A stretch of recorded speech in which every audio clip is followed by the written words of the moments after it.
Então, bom dia a todos. Eu queria só saber se muitos de vocês praticam ou alguma vez fizeram uma consulta da Ayurveda. Ninguém. Quem é que pratica a Ayurveda? Ok. Quem é que já fez uma consulta da Ayurveda? Ok. E quem é que nunca fez nada da Ayurveda?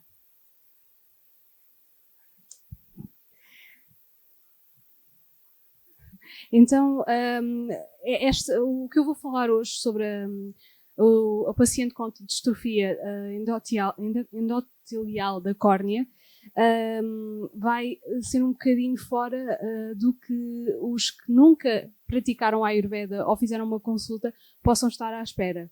Porque vamos focar muito na parte do diagnóstico e naquilo que a consulta diagnóstico de um terapeuta Ayurveda pode incidir.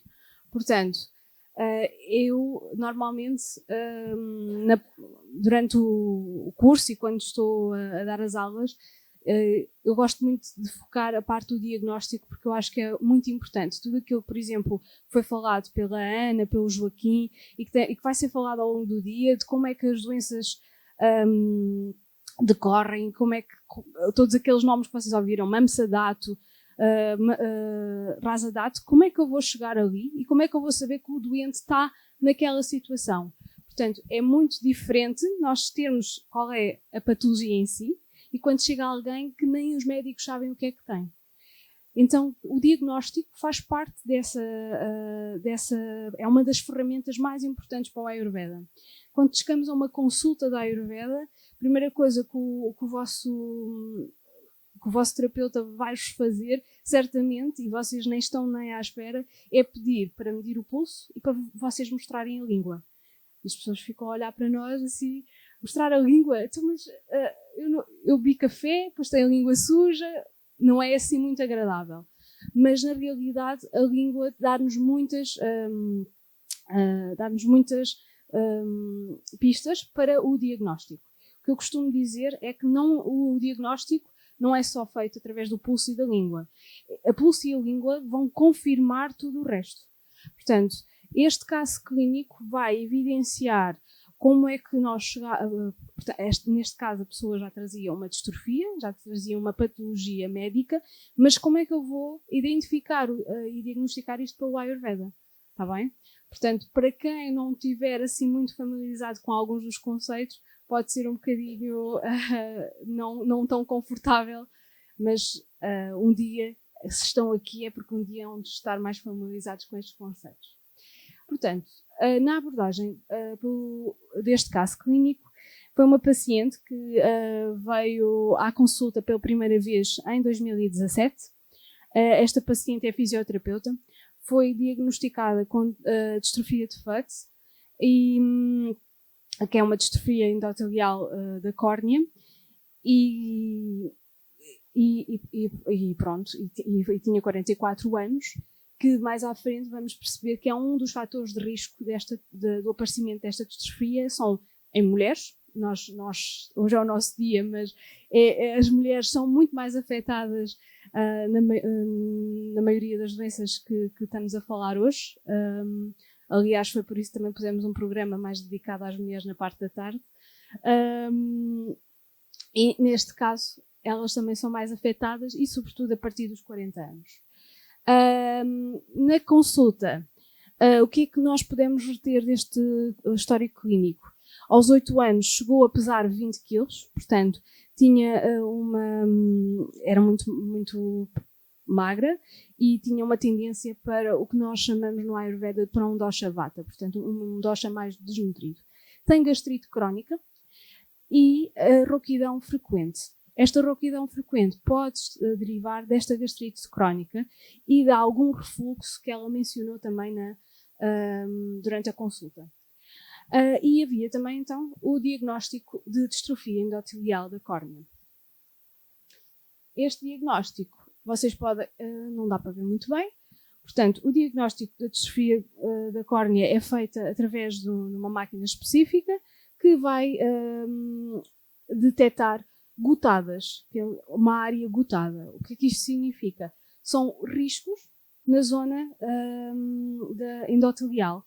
E são riscos. A zona endotelial vai sendo desfeita. Como uma pedra da calçada, vocês vão tirando as pedras. E então, à medida que isso vai acontecendo, vai provocando uma diminuição da visão. Ao contrário, por exemplo, das cataratas, que muitas vezes a diminuição da visão vai sendo feita pelo excedente para a opacidade do cristalino. Aqui não, há mesmo uma redução da visão pelo desfazer da córnea, do tecido endotelial. Portanto, há perda progressiva, aumento de espessura da membrana e, isto não se vê nada mesmo, deposição e de credenciais. Portanto, esta é a definição para esta distrofia na DGS. Portanto, vocês aqui conseguem ver, temos aqui um endotélio. O endotélio é formado por estas células, e à medida que existem esta distrofia, estas células vão sendo retiradas e cada vez vai se tornando mais grave. Esta distrofia pode ser genética ou não. No caso desta senhora, não era genética. E a única solução que existe na medicina convencional é o transplante. Portanto, que não é possível, não há outra forma de fazer senão através do transplante da córnea. Endotelial, peço desculpa. Então, o risco de distrofia é a idade maior a 40 anos, como já vos tinha falado, as mulheres são mais afetadas e exatamente haver histórico familiar destes casos na família.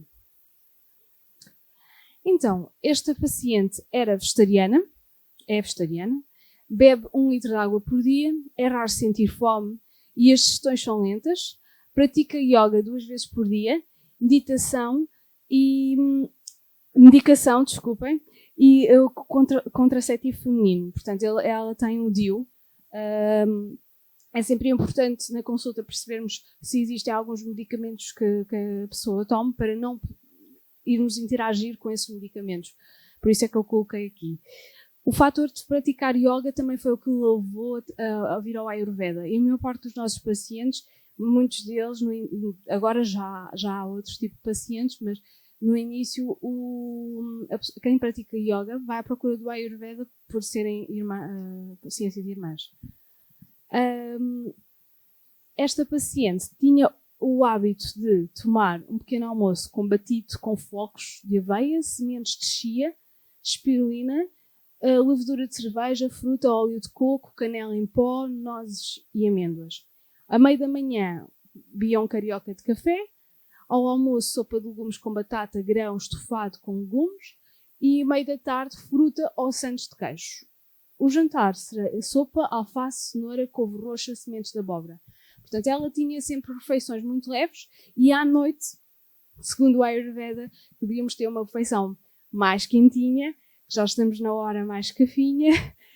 Ela estava a comer saladas, coisas cruas, e então não eram tão indicadas para a situação em que ela estava. Okay. A língua. Existia muco, sobretudo na presença na zona do estômago. Deixa cá. Não se vê a mesma língua. Ok. Supostamente deveria estar, mas não está. Então, a zona do estômago é a zona no centro da língua, está bem?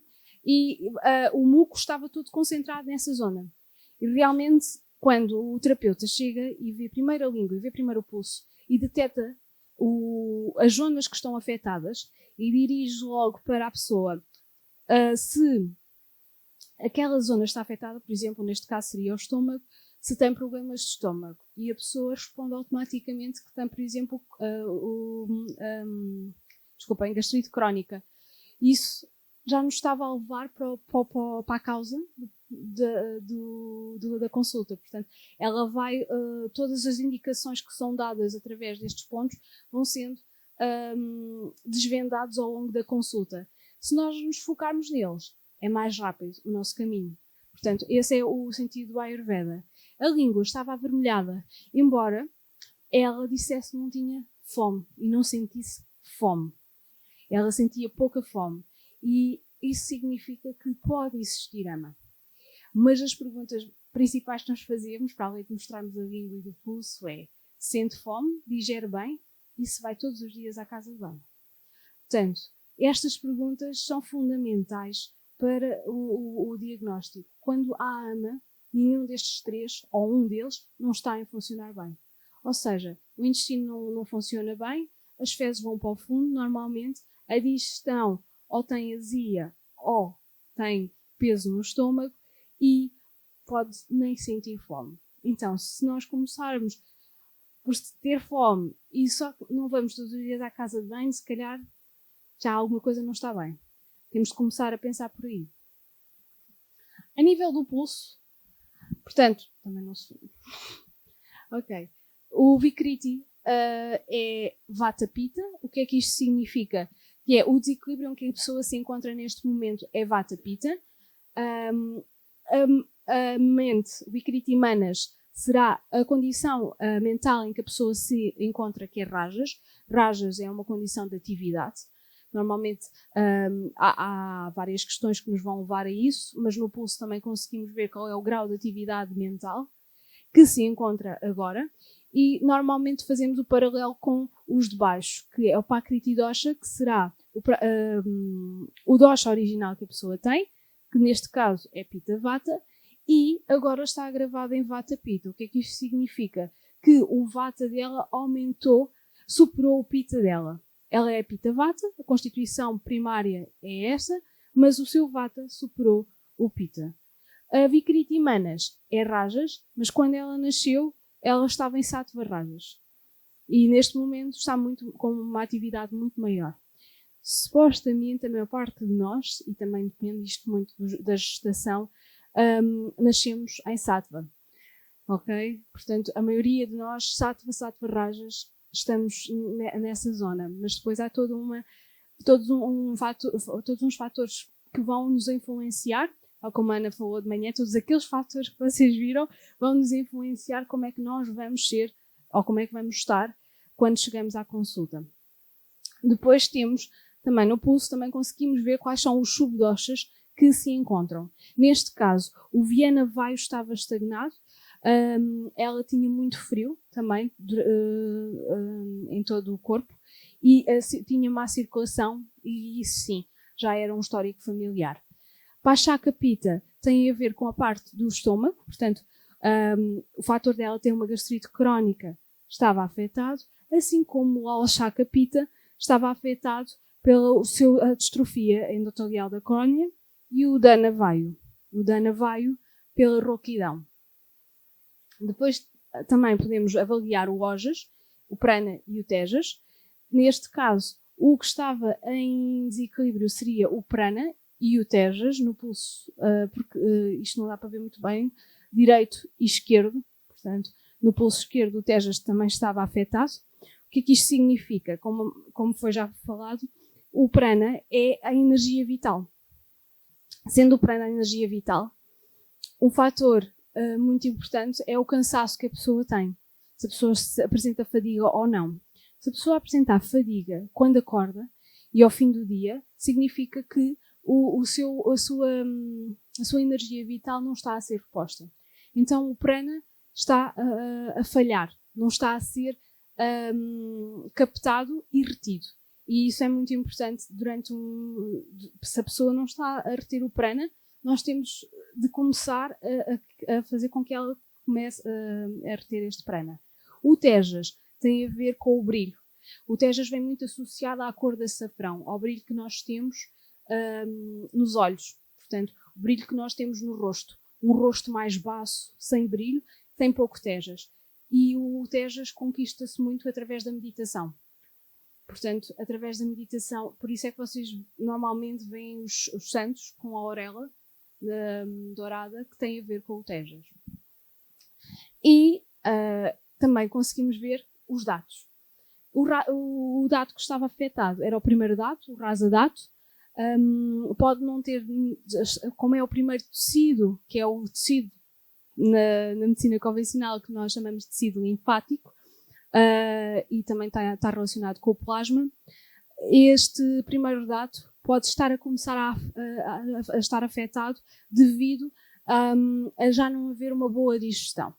Mas o ideal agora, como ontem uma médica que estávamos a falar ali fora me disse, o ideal é fazermos com que o paciente não avance mais e conseguimos estagnar pelo menos ali a doença. Eu diria que eu queria ser um bocadinho... Não, vamos tentar mesmo regredir, mas se não conseguirmos, ficarmos por ali já é bom. E então, este rasa-dato, se continuarmos no mesmo registro que já estávamos, vamos afetar os outros dados. E os outros dados serão os outros tecidos todos, até chegarmos ao tecido mais vital e aquele que me dá a origem à vida, que é o tecido Shukra, que é o tecido reprodutivo. Portanto, estando um afetado, tudo o que vai para o outro vai ser menos ou vai ter menos qualidade. Portanto, temos de melhorar todos os tecidos que estão para trás para podermos ter um bom tecido no produto final. Portanto, esta paciente, como o Joaquim também falou, normalmente nós, como terapia, mandamos em primeira instância fazer um xamana ou uma desintoxicação. Neste caso, um xamana não, desculpa, um amapachana ou dipana, que é a digestão do ama e acender o fogo de novo, dipana. E foi feito um amadipana, ou amapachana, que foi feito em indicação para vata pitta, para reduzir o vikriti. Portanto, quando a pessoa voltou passado 7 dias, quando voltou, ela diz que começou a sentir mais fome e que sentiu diferenças com a toma diária de amla. Porquê? Porque neste amapachana foi-lhe pedido para tomar o amla, a frutinha que o Joaquim falou há pouco, em pó. Porque em Portugal nós não temos a fruta fresca com grande disponibilidade. Vocês conseguem encontrar no Martim Moniz, mas nem sempre todo o ano há. E também não é biológica, julgo eu. E então conseguimos encontrar em pó, em várias empresas, ou em comprimidos. Então, neste caso, eu pedi para a pessoa diluir uma colher de chá de amla em pó dentro de um copo de água quente e todos os dias de manhã bebê-lo em jejum, para ajudar, já que ela tem uma gastrite crónica, a melhorar a proteção do estômago e para ver se a rouquidão também ia melhorando. E, normalmente, quem é vegetariano tem sempre uma tendência para a redução do ferro. O que é que o amla tem? O amla tem muita vitamina C. Então, a vitamina C vai ajudar a absorção do ferro. Então, isto seria já um pensamento no conjunto do tratamento. Não só pensar na sintomatologia da gastrite crónica, mas já naquilo que ela tinha nas análises também. Portanto, depois desta segunda consulta, o que é que nós fizemos? Eu pedi para ela fazer um Jalaneti diariamente, depois de já retirar todos os amlas, raspar a língua, portanto, todos os hábitos de higiene, uma alimentação anti-vata pitta, portanto, preferencialmente cozinhada, com o cuidado das especiarias de acordo com o paciente. Aqui, ter cuidado principalmente com os picantes muito picantes, não é? E dar picantes mais suaves. E, sobretudo, doce, porque o doce é o que prevalece entre o vata e o pitta. Portanto, esses são os principais sabores que vamos dar aqui. E o cominho é muito importante. Eu sei, nós na Índia costumamos dizer que tudo cheira a cominhos, mas o cominho é muito importante para digerir o ama, está bem? Então, são as especiarias que depois iríamos dar mais especificamente. E colocar 8 gotas de trífala grita nos olhos antes de se deitar. O trífala grita é feito através de ghee, de vaca, portanto a manteiga clarificada a partir de leite de vaca, e o ghee é medicado com o trífala. Nós podemos medicar porque não existe em Portugal disponível para venda. Ou podemos mandar vir da Índia. E estas gotas são, portanto, num frasco esterilizado, estas gotas são colocadas nos olhos e a senhora todas as noites punha estas gotas, porque se fosse de manhã não era possível. Porque ficava embaciado e a pessoa ia cheirar a ghee também, a cheirar a manteiga. Então a pessoa não ia ficar tão agradável para ela. E, à par disto, a pessoa iria fazer também um netrabasti com trífala em clínica. Nós damos sempre um yoga, neste caso, yoga significa 8 tratamentos de netrabasti, e também fazia o... não dá para ver o náusea. Tá bem. Pronto. Fazia o náusea, que é as gotinhas no nariz, para poder ajudar a tirar alguns mucos e a melhorar a concentração desta pessoa. Estas duas terapias em conjunto tiveram o seguinte resultado. Portanto, ela fez a primeira, eu já vos mostro mais perto, mas ela fez o primeiro teste que eu vos mostrei no início a 18/10/2016, em outubro de 2016, e em abril de 2017 o que aparece é que já não existia sem presença de pigmentos, excreções ou áreas cotadas. A diferença entre um e outro. Depois de todo o tratamento, mais ou menos 2 meses, com as gotinhas nos olhos, com o tratamento presencial, a mudança na alimentação, esta senhora deixou de ter uma área cotada para passar a ter nenhuma.